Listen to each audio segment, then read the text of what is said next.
teórico práctico en Fertirriego nace ante la necesidad de poder capacitar a los agricultores de El Salvador en lo que es la infraestructura de riego y el uso eficiente del recurso agua y insumos como los fertilizantes. La fertirrigación es una técnica moderna en la cual nos permite optimizar el uso del agua, la entrega de fertilizante para el cultivo y dar ahorro a lo que es los costos de producción. Bueno, muy buenos días, tengan todos ustedes. En el marco del ICA tenemos una serie de proyectos insignia. Uno de los proyectos insignias es resiliencia. Y dentro de resiliencia, el abordaje que hemos hecho este año han sido tres temas fundamentalmente. Uno, que tiene que ver con el trifinio, pero sobre todo el trifinio en el tema de agua, que es el manejo de las microcuencas del Alto Río Lempa. Y es un proyecto que presentamos, elaborado con el INTA de México, para el tema de agua en esas, digamos, los tres países en la zona del trifinio. El segundo aspecto fue un tema muy importante, es el tema permanentemente que se reitera no solo en El Salvador sino en Centroamérica, que es lo relativo a que llueve, el agua corre y nadie la ataja, ¿no? Y uno de los temas es cómo cosechar el agua. Entonces la cosecha de agua ha sido el segundo tema y se puso también en la CONASAR una solución que pudiera ser, por supuesto que hay que adaptarla porque cada país lo adapta de la manera que lo vemos conveniente, que son los reservorios como se están realizando en el Chaco, en Paraguay, un ejemplo muy práctico. El abordaje de estos temas y los resultados de todos estos talleres es lo que también para el año que viene nos dará fortaleza y ver hacia dónde el ICA puede apuntar, hablando con el sector de las gremiales, el ministerio, hacia otros temas también puntuales, dentro de lo que son los recursos naturales, dentro de lo que es la resiliencia, dentro de lo que es el impacto del cambio climático, ¿no? Como lo estamos haciendo ya en otras zonas del país, conjuntamente con el Programa Mundial de Alimentos, en las zonas de Morazán y Usulután. Entonces, sin más intervención, simplemente les reitero que es un gusto tenerlos aquí. Las puertas del ICA están para ustedes siempre abiertas en todos estos temas y bueno, queremos estar siempre atentos a lo que puede ser el sector público o el sector privado, colaborar en el tema de agricultura. Y lo dejo acá con la ingeniera Vega, que seguro tendrán muchos temas y preguntas para hacerlo. Muchas gracias, ingeniera. Buen día, muchas gracias por permitirme hoy día transmitir algunos conceptos básicos de lo que es el riego y la nueva tecnología de fertirrigación. ¿Ya?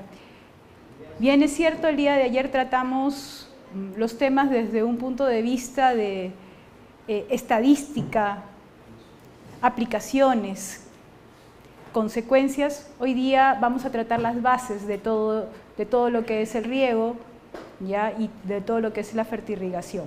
Soy ingeniera agrónoma, a mucho orgullo, como lo dije, así un corazón grandote de agrónomo, me encanta el campo, ya, de la Universidad Agraria La Molina, mi alma mater, donde no solamente estudié el pregrado, sino también el posgrado. Salí a trabajar al desierto, es decir, es el reto principalmente de los peruanos. También tenemos la sierra y la selva, pero principalmente los que salimos nos vamos al desierto. Un desierto donde no hay agua. Nos enfrentamos al reto de expandir una frontera agrícola sin agua.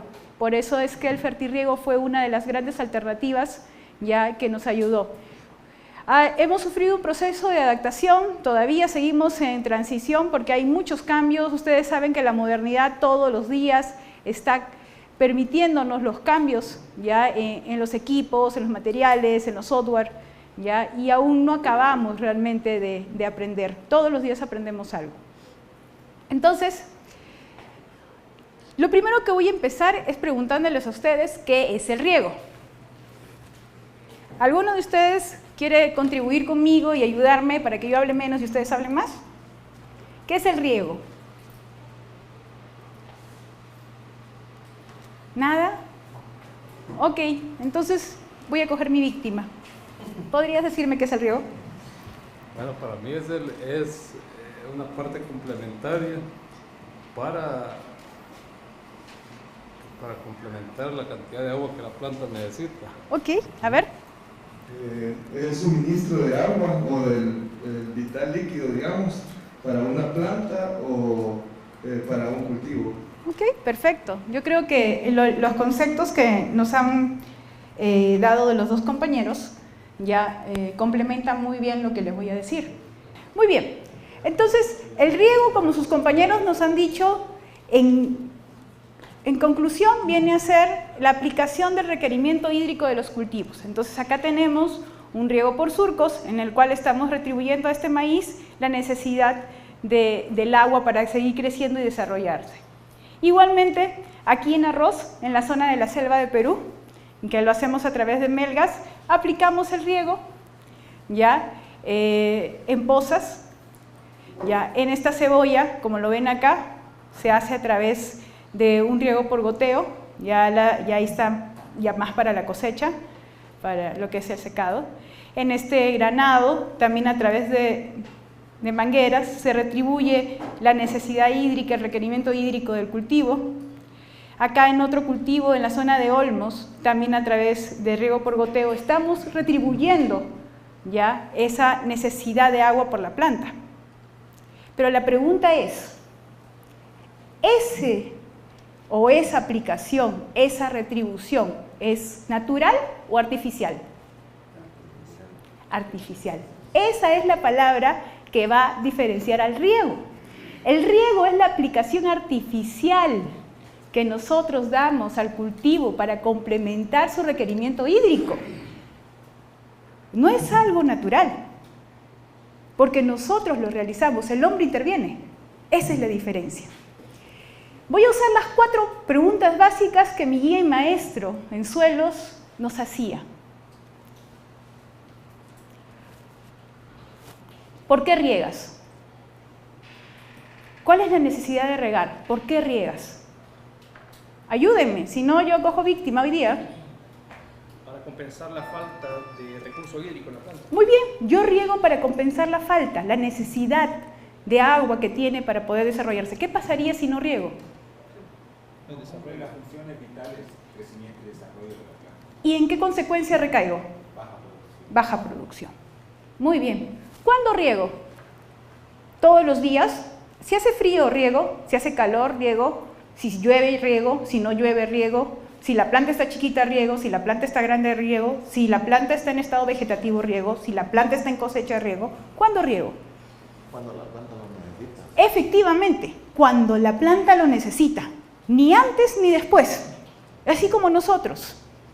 Si yo ahorita he visto que muchos han tomado café y les ofrezco más café y he puesto que ya no quieren más café, porque ya están saturados, ya han tomado su dosis de la mañana. La otra pregunta, ¿cuánto riego?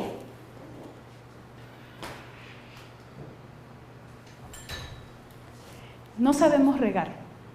Esa es nuestra gran limitante, porque la planta no habla y no podemos preguntarle ¿cuánto quieres de agua? El suelo no habla y no podemos decirle ¿cuánto vas a perder del agua que voy a aplicarle a la planta?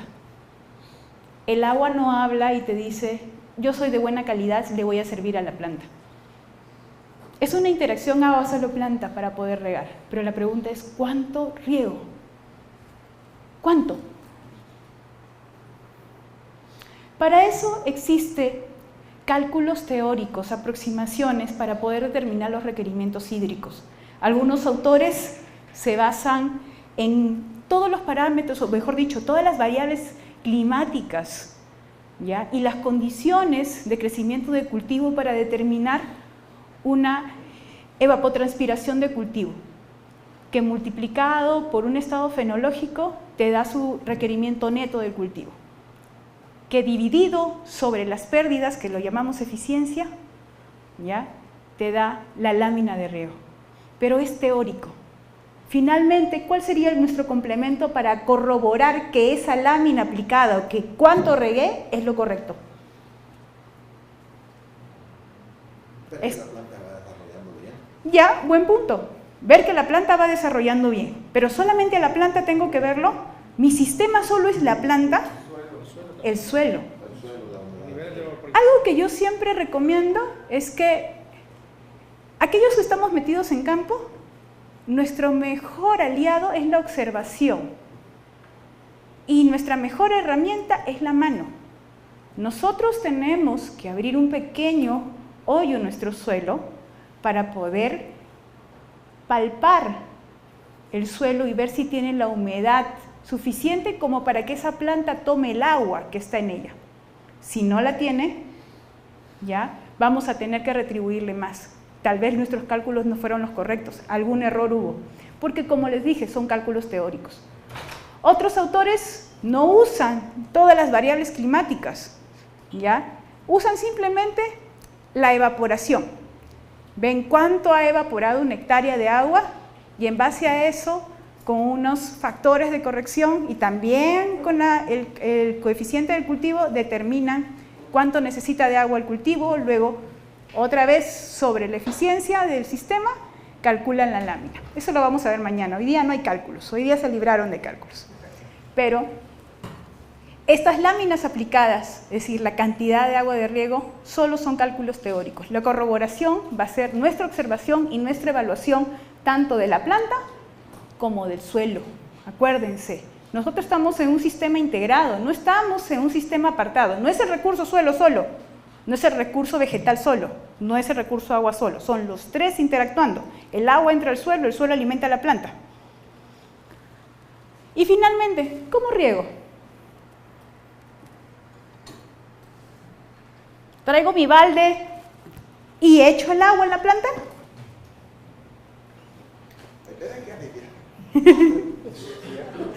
Al tantiómetro. Espero la lluvia. Es una forma. ¿Cómo riego? Microaspiración, goteo. Exacto. Inundación. Muy bien. ¿Cómo se llama ello? Ellos se llaman métodos de riego. Yo riego a través de los métodos de riego. Entonces pasamos a ver eso. ¿Qué son los métodos de riego? ¿Qué son los métodos de riego? Simplemente la forma como aplicamos el agua al suelo para que sea utilizada por la planta. ¿Ok? Pues, ¿qué va a pasar con esa planta? ¿Ustedes conocen el término infiltración? ¿Sí conocen infiltrar? ¿Cierto? Infiltrar sí quiere decir que ha ingresado. Ya. Pero solamente el término infiltración en suelo refiere al ingreso del agua a la superficie del suelo, no más. Pasado la superficie ya tiene otro nombre, que lo vamos a ver más tarde. Entonces, nosotros tenemos que asegurar que esa lámina aplicada, esa cantidad de agua aplicada por el método de riego que nosotros elijamos, tiene que infiltrar. Tiene que infiltrar porque si no infiltra, no va a poder cubrir las necesidades hídricas. Porque ¿cuál es la principal puerta de ingreso del agua y de los nutrientes?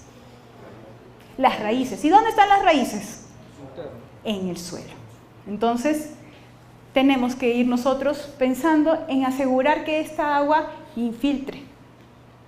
Muy bien. Cada método que nosotros vamos a elegir va a tener una eficiencia. Vamos a verlo así. Yo cargo un balde de 20 litros, ¿ya? Pero no me doy cuenta que ese balde tiene un pequeño agujero. Entonces acá está mi grifo, el caño, nosotros le llamamos caño, grifo, lo lleno y tengo que llevar el agua para regar mi plantita que está allá.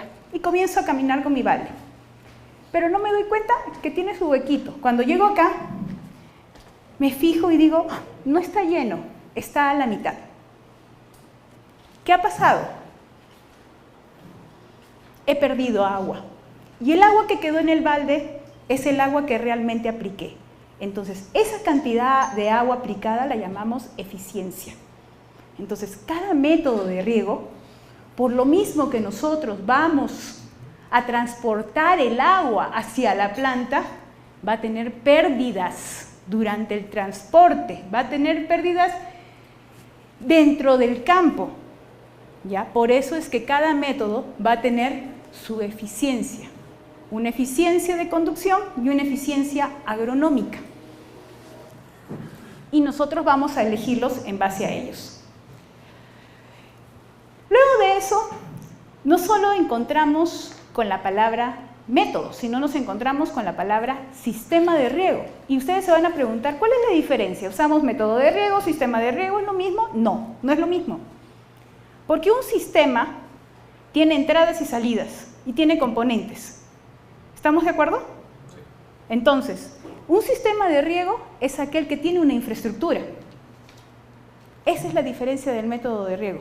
Un sistema de riego tiene una infraestructura. Una infraestructura como una fuente de agua, que puede ser el pozo, que puede ser el río, la lluvia, los reservorios que vamos a ir viendo, que puede ser las entradas o los canales, con la bocatoma, los vertederos que dejan entrar el agua, ¿ya? La red de abastecimiento de energía, porque necesito energía para mover esa agua. No crean que va a venir a mí porque yo les digo, ven a mí agua, acá está mi planta. Voy a tener que utilizar energía, bombas, motores, ¿ya? Voy a tener que limpiarla a veces.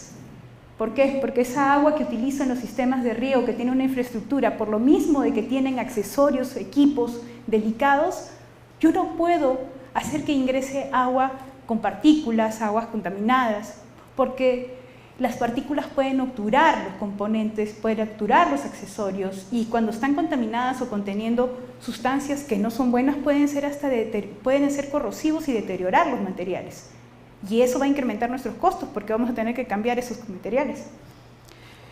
Los canales, acequias, ¿ya? Puede ser que que tengamos canales revestidos de plástico que se llaman membranas, o canales revestidos con cemento, aquellos que tienen plata. No es muy común encontrar canales de cemento, solamente en las grandes irrigaciones, pues una gran inversión. Imagínense más de 2.000 kilómetros de canal de cemento. No es tan sencillo. Y finalmente vamos a tener ya otros accesorios que son los finales a donde llega el agua a la planta, que pueden ser los aspersores, que son los emisores donde el agua sale como lluvia, los goteros, microaspersores y otros, entre otros. Entonces, esa es la gran diferencia entre un método y un sistema. Entonces, el método de riego es cómo entrego el agua, ¿ok? Y el sistema de riego es aquel que hemos dicho que suministra el agua y tiene una infraestructura. Muy bien. Vamos a ver los dos métodos de riego que en general existen. Que hay más, pero lo agrupamos en dos métodos generales. A uno lo llamamos gravedad o superficial, ¿ya?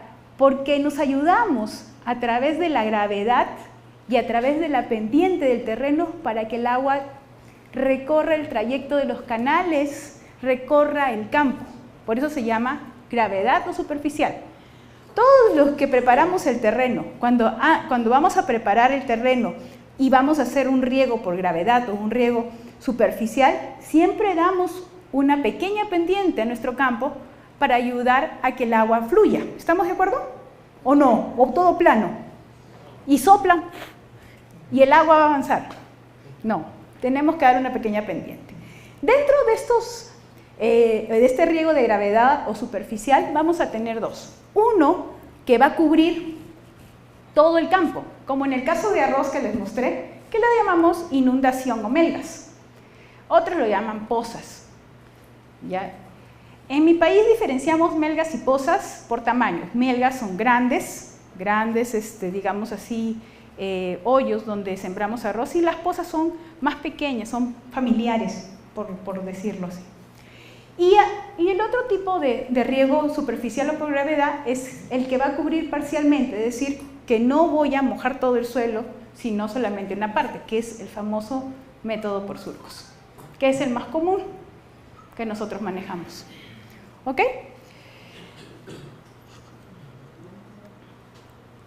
Este suministro de agua que se da a través del método de riego por gravedad superficial solamente va a tener la interacción del suelo, del agua y la planta, nadie más. No hay ningún equipo que me lleve el agua. No hay ninguna infraestructura que me soporte todo el empuje del agua hasta la planta. Simplemente trabaja mi suelo, mi agua y mi planta.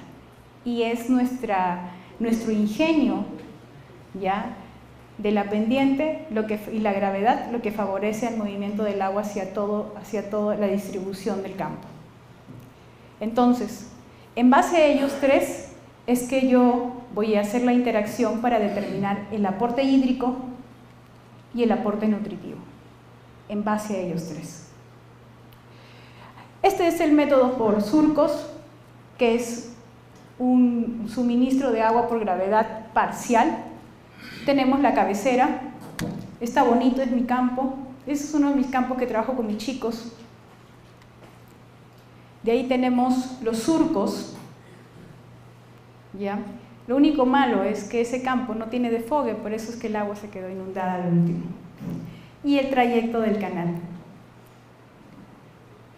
Este es un método también, digamos, por surcos, pero es un semi-tecnificado. ¿Qué pasa?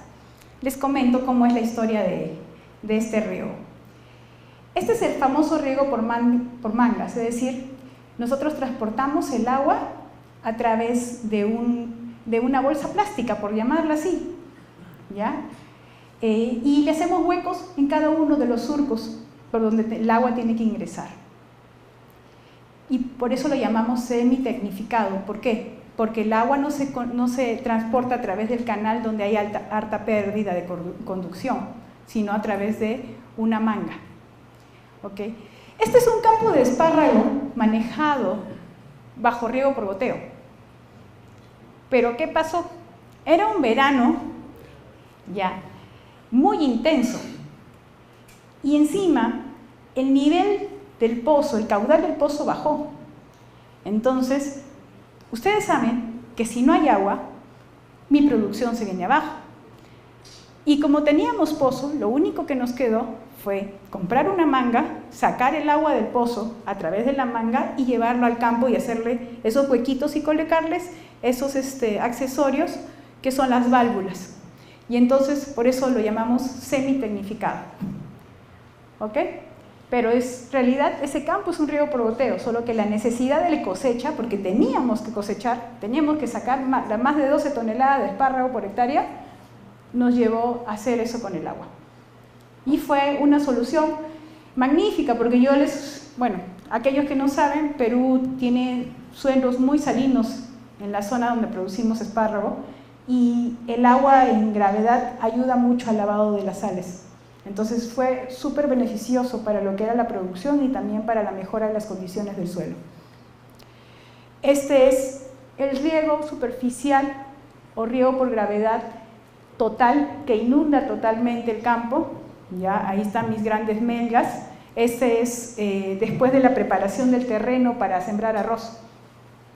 ¿Ok? El otro método de riego, el cual interviene ya una energía, no simplemente la gravedad, sino interviene una energía, es el método de presión.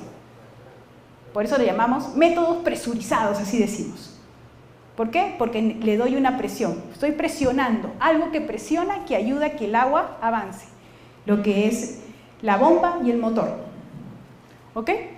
Entonces, el agua se va a mover por diferencias de alturas, es decir, también tiene que ver por el tema de gravedad, pero tiene que tener una bomba porque muchas veces las diferencias de altura que tenemos no son suficientes como para generar una carga hidráulica y una presión que pueda hacer que el agua desplace. ¿Ok? Esos métodos de riego que tenemos bajo presión son los famosos aspersión, microaspersión, goteo subsuperficial o exudación, como ahora lo llaman. Vamos a ver algunos fotitos, pero antes tenemos que ver que para poder suministrar el agua para este método, vamos a utilizar estos tres recursos que ya lo habíamos visto en el método por gravedad o superficial, que nos va a permitir la interacción y definir el aporte hídrico y aporte nutritivo.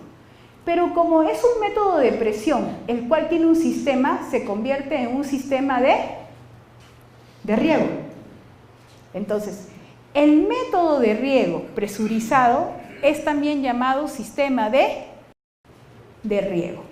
Entonces, voy a tener las características del sistema que voy a tener que unirlo a mis cálculos, ¿ya?, de láminas para poder yo hacer mi interacción agua, suelo, planta, sistema y determinar nuevamente mi aporte hídrico y nutritivo, que es mucho menor o más eficiente que el aporte por gravedad o superficial. Este es el método de aspersión. Solamente quiero que veamos fotos porque cuando veamos el otro tema lo vamos a ahondar. Es una lluvia, ¿ya? Hay pivotes fijos, pivotes giratorios, ¿ya? Hay diversas formas, vamos a ampliarlo más en el siguiente tema. Este es el de microaspersión, el cual se genera una nebulosa, un vapor de agua, ¿ya? La gota es muy, muy fina, ¿ya?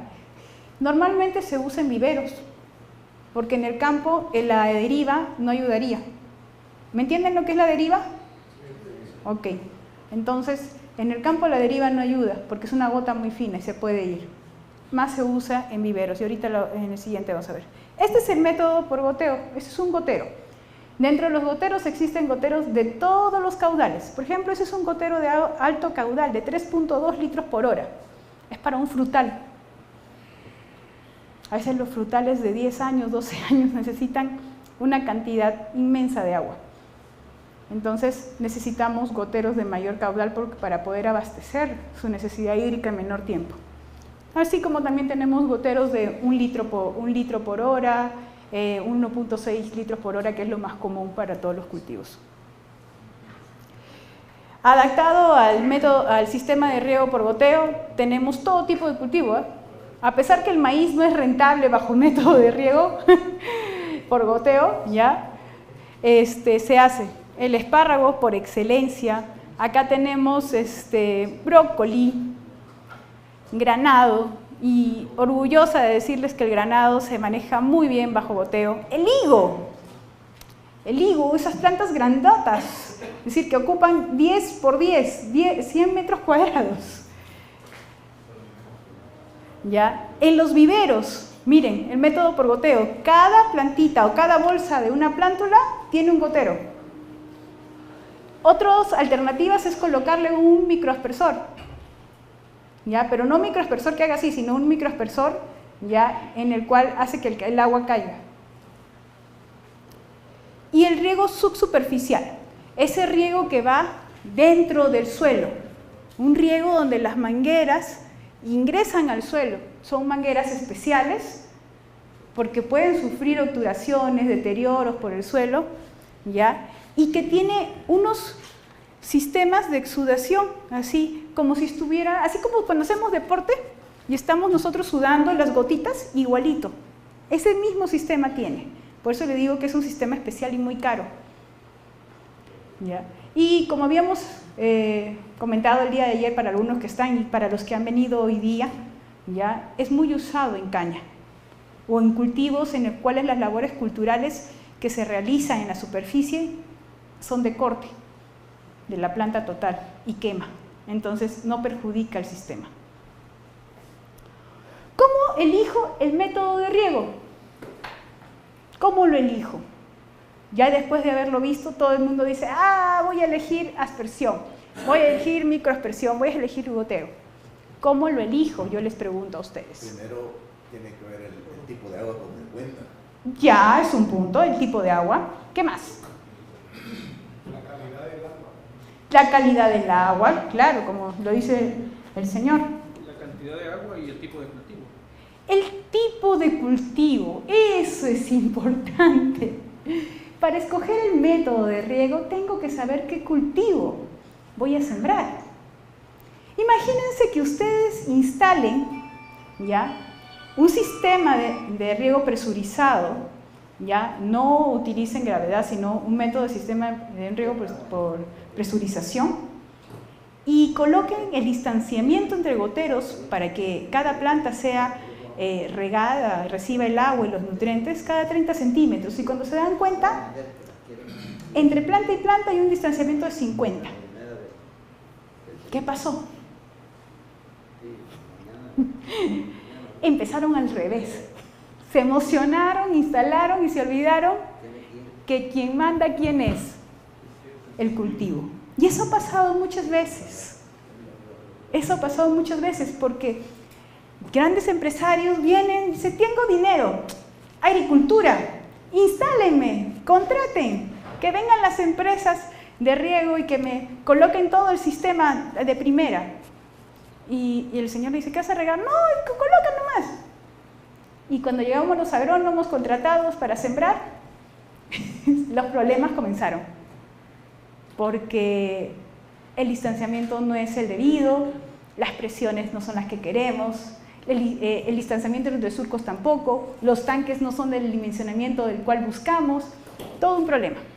Nosotros tenemos que meter mano, tenemos que estar dentro ya del proyecto del diseño y por eso vamos a ver algunos aspectos del diseño del sistema. Entonces, tengo que conocer al cultivo, como lo habíamos dicho, que es lo básico, lo primordial. Como dijo el señor aquí presente, tengo que saber mi fuente de agua, mi calidad de agua. Tengo que ver si realmente voy a tener una fuente de agua. ¿La lluvia es una fuente de agua? Claro que sí. ¿Pueden ustedes almacenar agua en un reservorio, en un gran hoyo para regar? Sí. Entonces, es una fuente de agua y es una fuente de agua muy buena.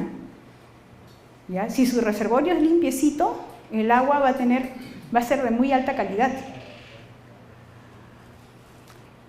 La fuente más común de la cual echamos mano nosotros son los ríos, ¿ya? Sobre todo en la época donde hay lluvias, ya sea para llevarlo hacia los reservorios para almacenar o para extraerlo directamente de los ríos. Pero ¿qué sucede con el agua de los ríos? ¿Qué problema tenemos con el agua de los ríos? Ayer me decían eso, que hay contaminación de agua. Sí, pero también el tema está los sedimentos. Imagínense, por gravedad, los sedimentos no hubiesen sido problema. Al contrario, los sedimentos por gravedad, el hecho de que el agua pase con sedimentos a través del surco iba a dejar partículas finas que iban a ayudar a retener mejor el agua. ¿Estamos de acuerdo? Pero si hubieses utilizado una infraestructura con canales, con orificios pequeños, ¿ya? Y por ahí entró una partícula más grande que ese orificio, ¿qué va a pasar con mis orificios? Se obtura. Es una de las grandes desventajas. Por eso, para lo que es agua de río, nosotros solemos muchas veces hacer pretratamientos, hacer especie de piscinas o grandes reservorios, ¿ya? Que nos ayuden a decantar, que es por el principio de sedimentación, porque las partículas van a caer finalmente, ¿ya? Yo pueda mejorar la calidad. Entonces, lo voy a dibujar, que es más fácil.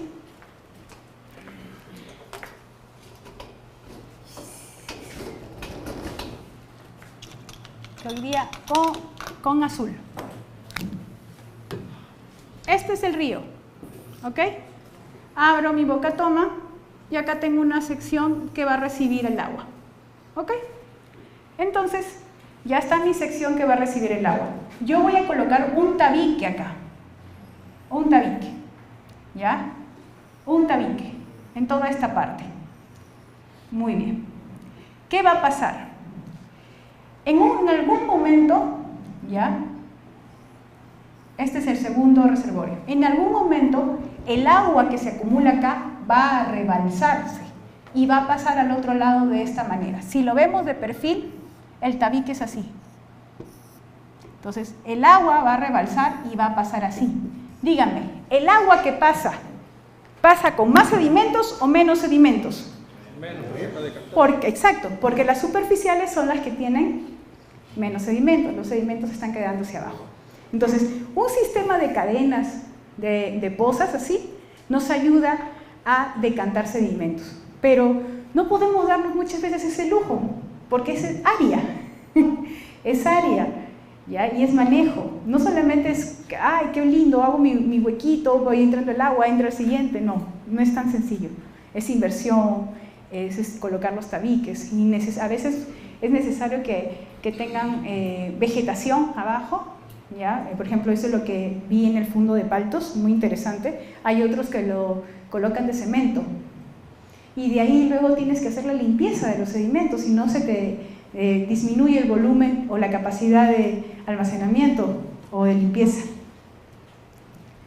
De ahí tenemos los pozos. Teóricamente el agua de los pozos es el agua más limpia porque es el agua de subsuelo y que entra a través del tubular, a través de filtros. Hay una serie de filtros. ¿Alguna vez han visto de qué está conformado un pozo? Se los dibujo, súper sencillo. Este es el suelo y perforan el suelo. ¿Cuántos metros creen que hemos llegado nosotros a perforar? 30. 30 es uno de los más, digamos así, superficiales.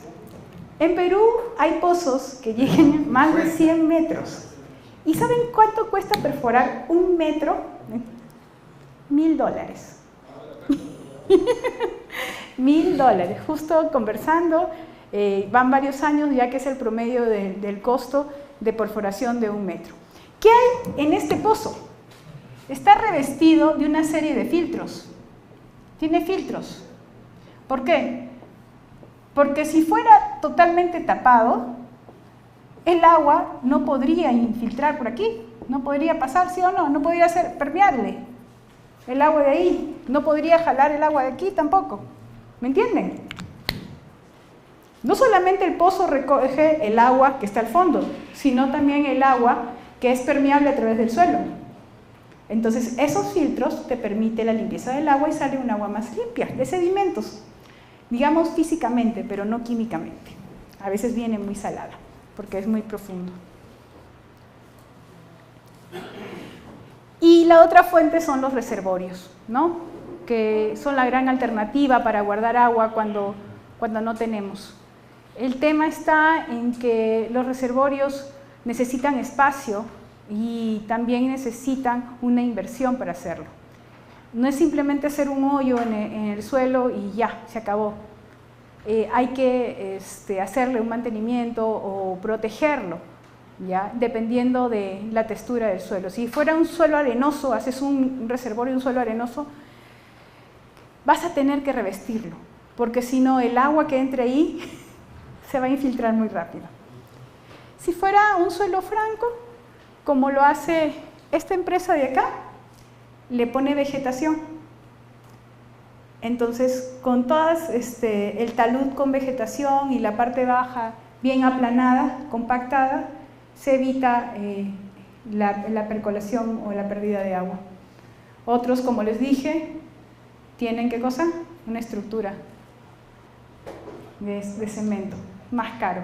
Bueno, son empresas grandes. Son empresas grandes que pueden invertir. Y este material que ven acá, no crean que es por la fisiografía del lugar. Son los sedimentos que sacan año a año, porque una vez al año, en la época donde baja la producción o están en cosecha, secan en la poza y la limpian. Hay que limpiarla. Muy bien. La otra consideración es ver la eficiencia del método. Y acá ya terminamos. Como les dije, para ver la eficiencia vamos a tener que ver dos tipos de eficiencia. La eficiencia al conducir el agua, es decir, desde la fuente de agua hasta el campo, y la eficiencia agronómica. La eficiencia agronómica va a estar compuesta de lo que es cómo apliques el agua al campo. ¿Eres eficiente en aplicarlo? Capaz, así como lo estoy diciendo, llevo mi balde, me tambaleé porque pisé mal y se me cayó un poco de agua, no le llegó los 20 litros, solo 15. Entonces eso puede pasar también a la hora de aplicar. La eficiencia de distribución. Coloco, ingresa mi agua al campo y justo se encuentra ahí con un surco por gravedad, ¿ya? En el cual ha salido maleza. Entonces la maleza disminuye el ancho del surco. ¿Disminuye también la cantidad del caudal? Sí. Si fuera por goteo, por ahí, dentro de la línea de goteo que está yendo a distribuir el agua en el campo, vino una rata y lo mordió. ¿Qué pasó? Tengo pérdida por emisión y todos van a decir, no importa, riego por aspersión, mejor. No, es pérdida de agua. ¿Sí? Las ratas son un gran problema. ¿Alguno conoce problemas de ratas con los sistemas presurizados, es decir, con la parte de distribución, las mangueras o las cintas? ¿Han tenido? Es un gran problema. Yo no sé si ustedes lo conozcan, yo no manejo muy bien los productos químicos y eso tengo que ser sincera, ¿no? Mi fuerte no es la sanidad agraria. Nosotros usamos Clerax, No sé si acá también usa Clera, que es para las ratas. Se hace trampas de ratas. Pero ya las ratas son tan inteligentes que por más que le coloques de todo, su veneno, todo, ya no van y ni lo comen. Haciendo un estudio ahí en el fondo, por la parte de sanidad, obviamente yo solamente observaba, ¿ya? Encontraron que los melones eran buenos atrayentes, entonces colocaban melones con ecleras, ¿ya? Y ayudaba a atrapar las ratas. Ahora, es imposible en un ambiente natural evitar la presencia de roedores. Vamos a tener un porcentaje de roedores. Incluso si tenemos un frutal y ese frutal tiene frutas bajas, el roedor va a atacar a la fruta baja. Nosotros producimos granados, ¿ya? Y el granado es un árbol tan grande que produce en toda su esplendor, así, en la parte superior, en la parte media y en la parte baja. Un día descubrimos que había una pequeña polilla, ya del género de los geléquidos, que ingresaba por la corona, hacía un huequito. A la vista del cosechador o del ingeniero no era algo muy fácil de identificar, pero llegaba la fruta a packing y el control de calidad, por ejemplo, cogía de cada lote un poco, decía, lo partían y estaba dañada la fruta. Y un escándalo nos hicieron. ¿Qué porcentaje de fruta tenía geléquido? 6%. Y entonces nosotros hicimos 6% de lo que habíamos producido, no es mucho, la pérdida está bien ya. Pero a la hora de cosechar hay que ver una metodología de cosecha de este frutal para poder identificar, ¿no? Entonces ya uno ve las características de las frutas que tienen presencia de este lepidóptero y comienzas a identificarlas en el campo, ¿no?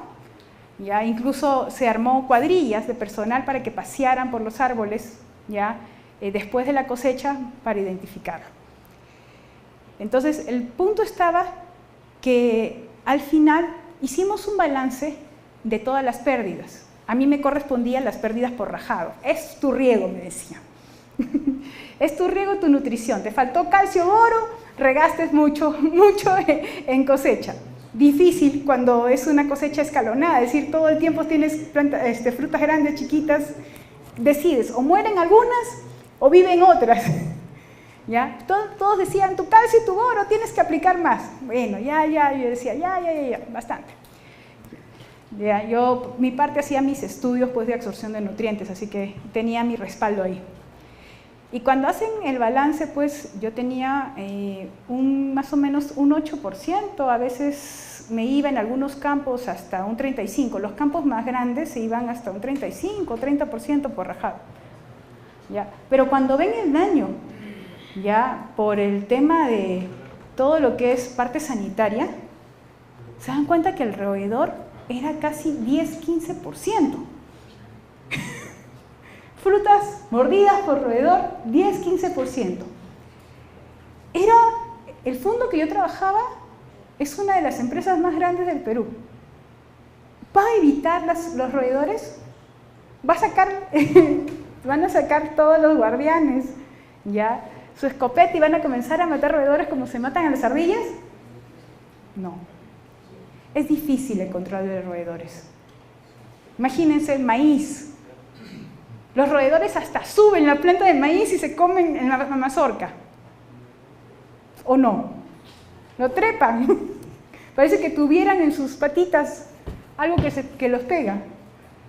Es terrible. Entonces, como les digo, es difícil el control, pero hay que ver el tipo de trampas que se puede hacer, ¿no? Hay frutales o cultivos muy atractivos para el roedor. Entonces, como les decía, lo apliqué, lo distribuí y luego de eso abro mi suelo, un pequeño hoyo, y veo que la primera planta el agua llega hasta los 50 centímetros y en la última planta el agua llega hasta los 30 centímetros. ¿Quién almacenó más agua? ¿La primera o la última? La primera. Eso se llama eficiencia de almacenamiento. Entonces, en la parte agronómica vamos a tener 3 eficiencias. ¿Cómo la aplico? ¿Cómo distribuyo? Es decir, si todas las plantas se llega a lo mismo, pero el hecho que llegue lo mismo no significa que en el suelo se almacene lo mismo. Eso conlleva a establecer las eficiencias. Si vemos las eficiencias en el método de gravedad o superficial, vemos que conducir el agua a través de los canales nos hace perder la mitad del agua. Y eso lo vamos a ver al final del fertirriego, cuando yo compare los volúmenes de agua por gravedad y los volúmenes de agua por riego por goteo o fertirrigación. Es casi la mitad en fertirrigación el uso de agua. Cuando lo aplico al campo, ya pierdo el 60% y solo el 40%. Cuando lo distribuyo, pierdo el 40%. ¿Me entienden? Esta es eficiencia. Quiere decir que la otra parte es lo que pierdo. Y lo que almacena en el suelo, eso es lo bueno. Como cubre más área del suelo, 85. Es decir, en eficiencia solo pierdo 15. Por eso es que su eficiencia en Melgas es 10, en Surco es 20. Normalmente los autores trabajan entre 40 y 50% de eficiencia. Solo consideran la eficiencia en conducción, más no la eficiencia agronómica.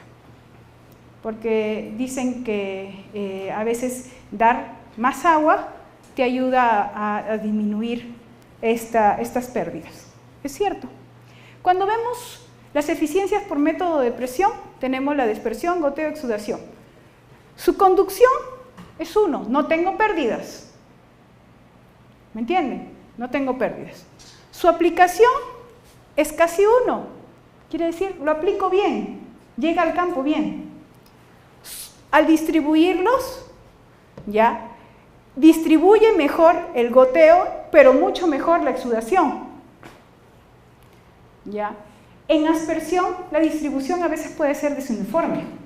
¿Por qué puede ser desuniforme? Por el mismo tema de que el aspersor, las gotas de lluvia, no puede tener el mismo radio, el traslape con otros aspersores. ¿Ya? Y en almacenamiento, tampoco tengo pérdida.